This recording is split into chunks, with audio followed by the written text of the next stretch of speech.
The bells of Toledo tolled each morning, their iron voices echoing across the stone walls and winding streets. Merchants opened their shops in the Zocodover Square, bakers set out loaves still warm from the oven, and children ran between stalls chasing each other's laughter. Yet beneath this rhythm of daily life lay a quieter sound: whispers. In 1516, under the long shadow of the Inquisition, a whisper could be fatal. Among the many families who lived in Toledo's orbit was that of Isabel López, a young woman born in nearby Cogoludo. She was the daughter of Pedro de Villarreal and María López, both descendants of Conversos, Jews who had been forced or persuaded to convert to Christianity in generations past. Outwardly, they were Christians like their neighbors. Inwardly, they carried with them the suspicion of their lineage. Isabel had married Francisco de Murcia, a man of modest means, and together they had children. Her life, like that of many women, was woven of simple tasks: tending to the household, caring for the children, attending Mass when required.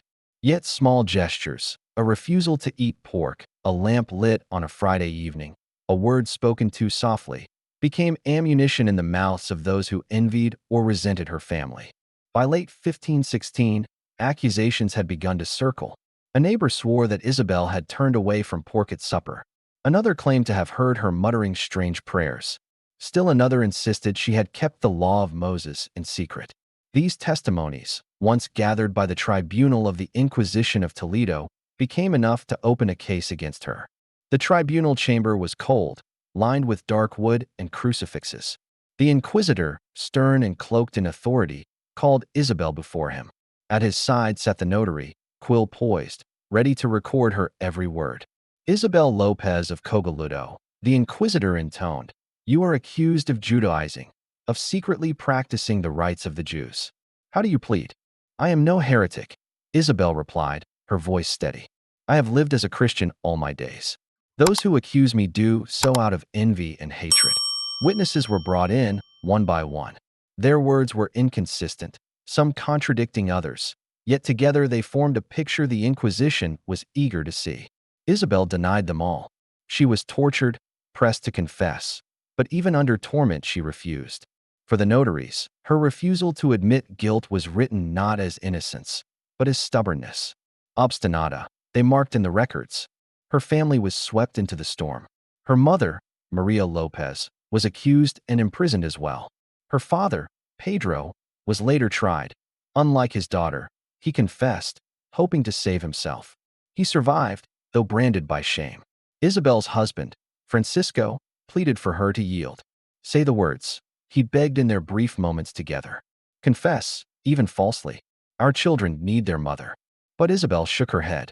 "To confess what I have not done is a greater sin," she whispered. For nearly 2 years the proceedings dragged on. Finally, in 1518, the verdict was pronounced. Isabel López was condemned as a heretic, unrepentant and defiant. Her mother was condemned with her. On November 30th, 1518, the great square of Toledo filled with people for the auto da fe. It was a grim spectacle, equal parts ritual and theater. Clergy marched in solemn procession, banners bearing the cross of St. Andrew unfurled in the wind. Prisoners in penitential robes were paraded before the crowd, their fates announced. When Isabel and Maria were brought forward, silence fell. Some in the crowd muttered curses, others prayed aloud. A few wept. Francisco and the children stood hidden at the edge, powerless to intervene. The sentence was read. Isabel listened, her face pale but composed. She did not beg. She did not recant. When the guards bound her to the stake beside her mother, she lifted her chin. "Mother," she said softly, "forgive them." The flames rose.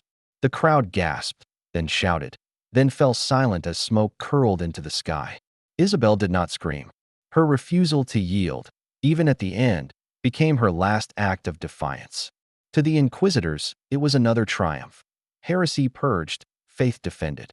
To history, Isabel López remains something else, a woman who, in the darkest of times, chose integrity over survival, truth over life itself. Thanks for watching.